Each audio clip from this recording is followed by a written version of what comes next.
guys, it is me, Laura. I'm a homeschooling mom of 3 kids, ages 3, 8, and 11. And today I am going to share with you all of the books that I have bought in the month of October. I've gotten these from a few different places, and there's some Christmas stuff in here and all sorts of goodies. There's not actually any Christmas themed books, but there are books that I bought for Christmas presents, if that makes sense. Be sure to stick around till the end. I'm going to share below all the places that I got these books, as well as some coupon codes if I have them for them and all of that kind of stuff. And I'm also going to share with you a little bit about my thoughts about buying books moving forward in the upcoming year. So we're going to start with things I got from Amazon because there's the most there, because that's where I did my Christmas shopping this year. I am all done with my Christmas shopping. And I feel like I'm going to be able to enjoy the Christmas season so much better. The weight lifted off of me, like the stockings are purchased, everything done, and it just feels so good. So the first book I got is this one. This is the Rainbow Fish, the original Rainbow Fish book. It's a really sweet story about this fish who's so beautiful, and he's kind of snooty, but then when he starts to share some of the things that make him beautiful and special, he makes friends and he feels like he has even more. So it's a really sweet story, and we had checked this out from the library, and Lily kept asking, even after we kept it out for a long time, and even after we had to turn it back in, she kept asking and asking and asking to read it over and over and over again. And that's when I said, okay, we need to just go ahead and buy that book, because this is one that she's clearly going to be reading again and again and again, and it's worth keeping on our bookshelves. So I went ahead and purchased that for her.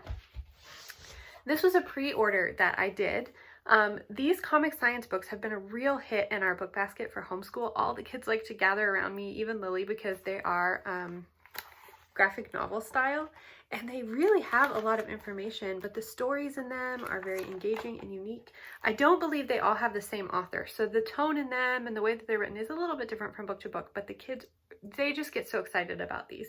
We're not quite through with this one yet. We've made a good dent in it, but this one was just released this month, and when I saw that it was coming out this month, and I knew that we would be doing our Song for a Whale unit study, I knew I wouldn't be able to get it at the library in time, so I went ahead and purchased it, and I'm glad that I did. I think with some of these books that have a lot of words and pictures, the kids are really more likely to pull these off the shelf and look at them again and again. So we will probably hang on to this one at least for a little while, but this one they are really enjoying, and we're learning about all different kinds of whales in here, so it's really fun.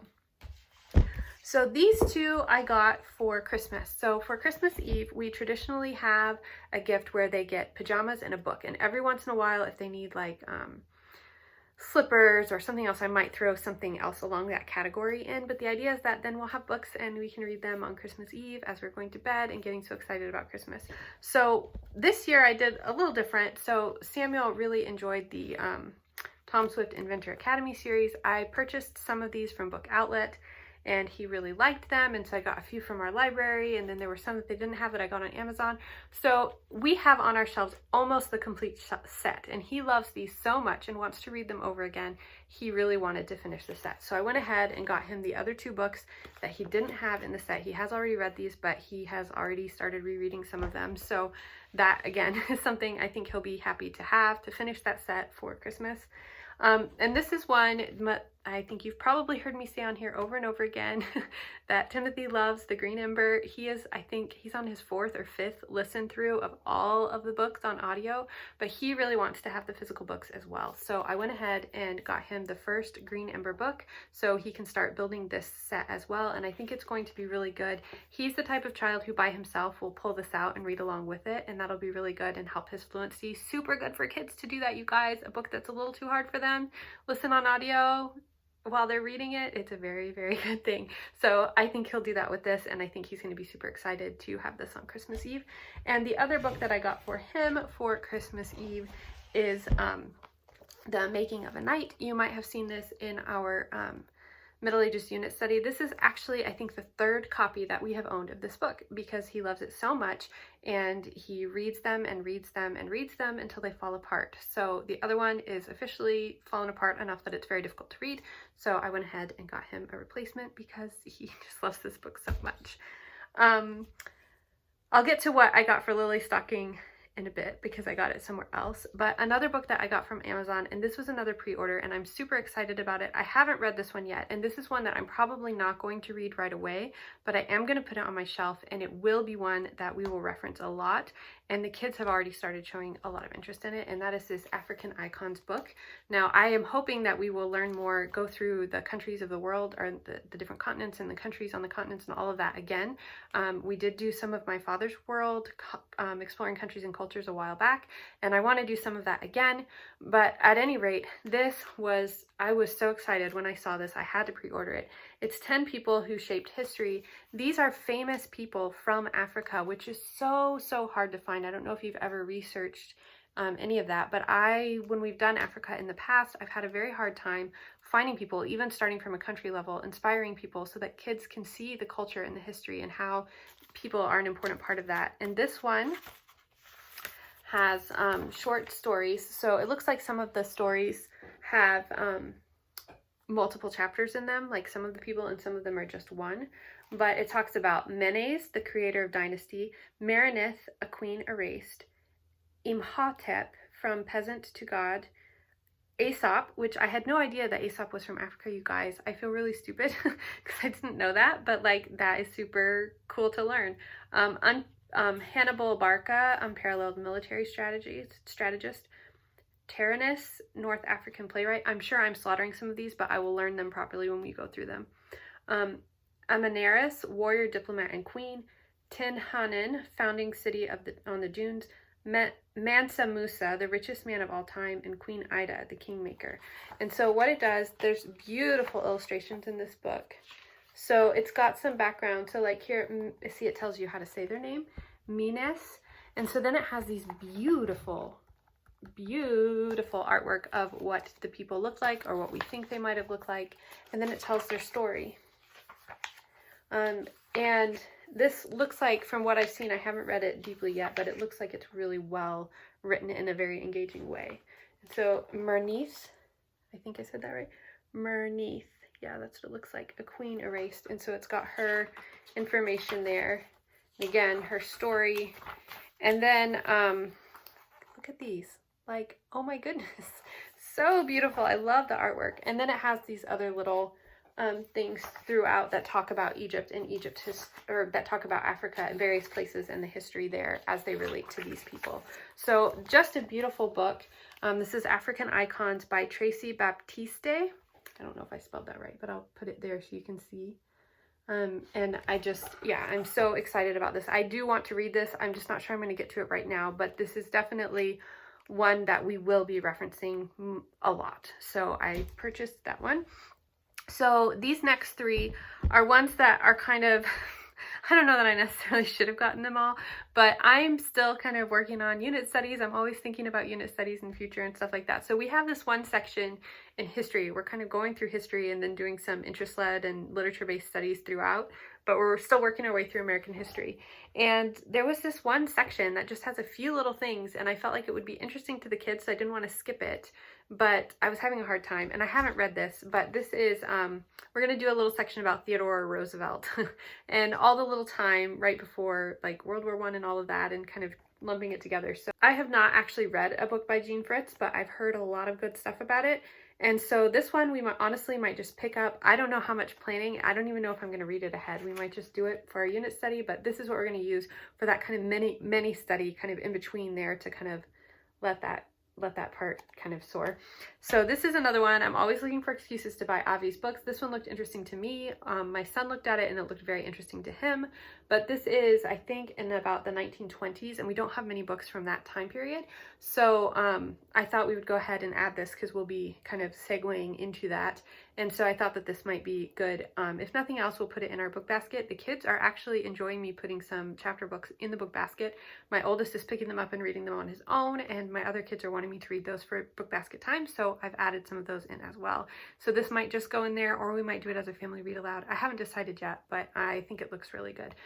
It's about, I guess I should tell you what it's about.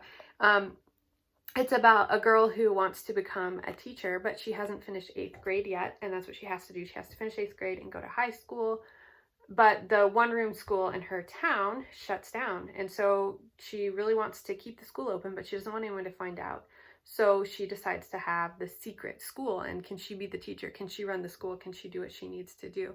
So this looked really interesting to me, so I thought we would pick that up. So this one is another one that I don't know much about. It's called Journey to America, and this was recommended. I am starting to use, which I'll get into in another video, but I'm starting to use some Winter Promise resources because I'm getting overwhelmed trying to plan everything just by myself. So this is one of the books that they recommended for reading in our time period where we're going to be learning about immigration and cities, and I know I keep breaking those up into two and putting them together and breaking them up, so we're putting it all together, but this is one that they recommended. So this will be either something that we read aloud, or it will be something that goes in our book basket. I haven't decided yet, but I haven't read it. Of all the books of this time period that I've read, I haven't read this one, so we'll just see. But yeah, I felt like I kind of needed something to fill that gap, so I purchased this. It just says, it was 1938 and something terrible was happening in Germany. Suddenly, there were more and more restrictions for the Jews. Yellow stars they had to wear, schools they could not attend, things they were forbidden to do. The Nazis were in power, and Lisa Platt was scared. Her father knew they had to escape, and he left for America in the middle of the night. And I probably didn't look at this book before because I was really trying to stick to immigration during that time period, but we're really doing a lot more of a general immigration unit study, and it will definitely have some focus on the time period that we're looking at in the slums of New York and all of that, but I have really broadened it. And so anyway, yeah, that's just kind of what we've got going on there. The last thing that I got for from Amazon is actually for my husband for Christmas, for his Christmas Eve box, and this is Big Panda and Tiny Dragon. So he's looked at these online, and I thought this would be something nice for him to kind of keep in his office, which is also our guest room. He can look at them. It says, "Be brave. You never know what a first meeting may lead to." And then it goes through and says, "A new day and a new beginning," said Tiny Dragon. "What will we do with it?" So they're really fun little quotes about Panda and this Tiny Dragon. "Which is more important?" asked Big Panda. "The journey or the destination?" "The company," said Tiny Dragon. So it's not like, I mean, you can certainly read it as an ongoing story, but it's just little sayings that are super sweet. So I got that for him. And the next set of stuff I got from Book Outlet. And you guys, I have been wanting to get, my cart keeps filling up from Book Outlet, and then I say, no, I don't need it. And then it fills up, and no, I don't need it. And I saw something that I couldn't resist. Lily loves Paddington. She listens to all the stories on Audible, and she's just really enjoying it. So I got her this. These are not the picture books. These are the chapter books. I believe that they're illustrated chapter books, so there are pictures in here. But I thought this would be really cute to put in her room as a decoration, and then something she can have, because these books, you guys, she listens to them over and over again. She hasn't heard them all yet. We're still working on that. But I got this for her, and I think that she will enjoy, because she's so familiar with the books, even just looking at the pictures that are in these books, and she'll know exactly what they're talking about in the story.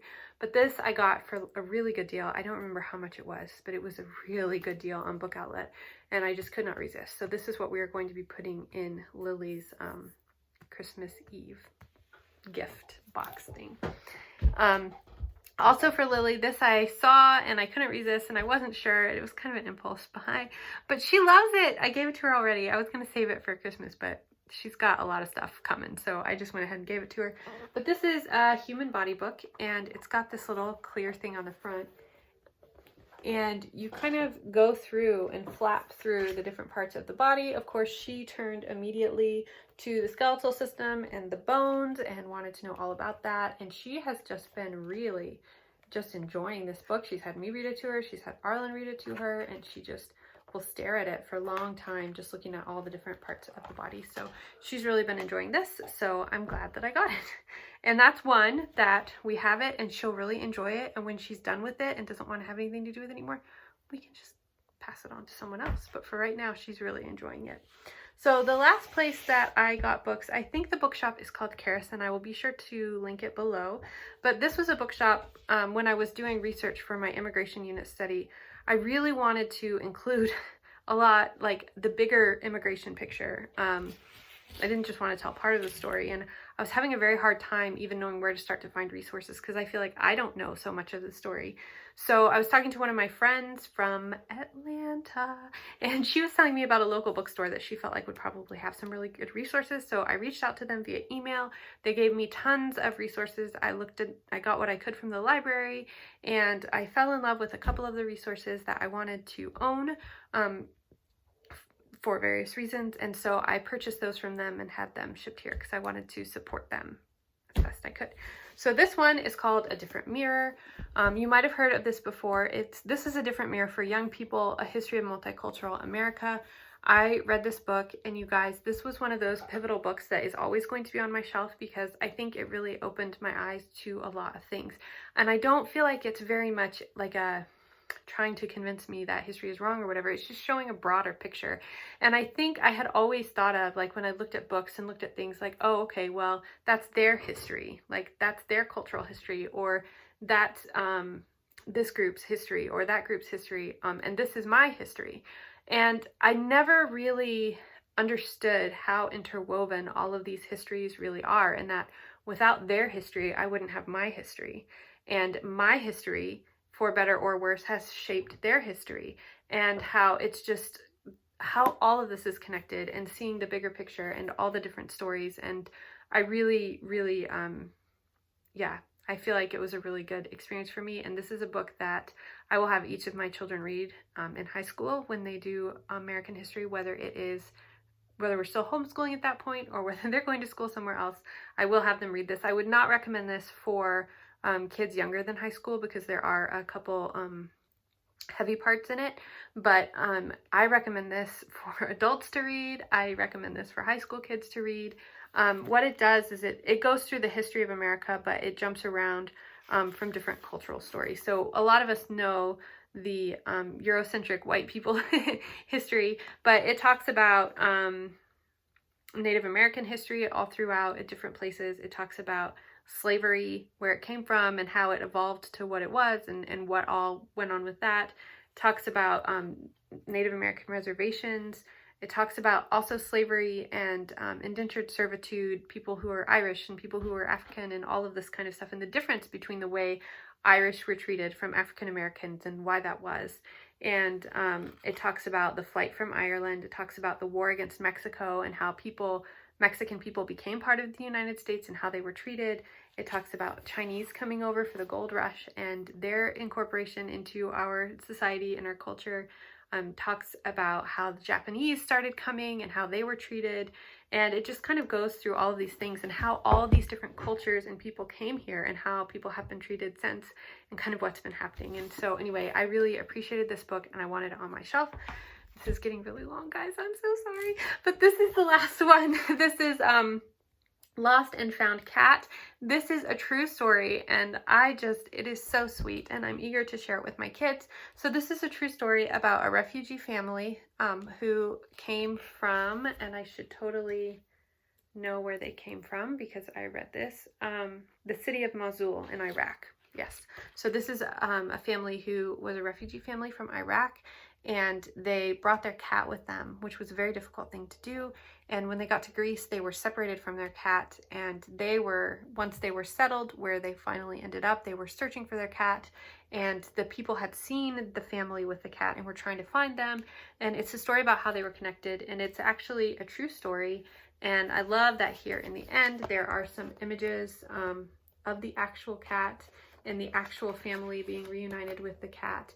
And it's just kind of a good way to explore what it is like to be a refugee with younger children, because it's through the lens of a cat, which is something they can definitely relate to and something that's important to them as well. So those are the books that I got in October. And yeah, there's not really any books except for maybe I shouldn't have bought these two. I don't know. Maybe I should have got these from the library, but otherwise, I don't regret any of these purchases. But I am definitely kind of taking a look at how I'm purchasing books and really trying to use the library as much as I can. I'm going to feel free to, if I have a book and it is on my shelf and on my to be read list and it's there for a very long time and I don't get to it, I think there comes a point where I just need to let it go, because as that pile grows, I look at it and I think, oh my goodness, I need to read that. I need to read that. And it becomes a source of guilt, which is not what we want for books. So I'm trying to be more mindful about the books I'm purchasing, why I'm purchasing them, why I'm not getting them from the library, and knowing that some books I like to order pre-release, like brand new release, like I did with the African Icons book and the Whale book. But I need to give myself permission to read them and then let them go. Some of them I may keep on my shelves because they're good books and I want to share them more and do more with them.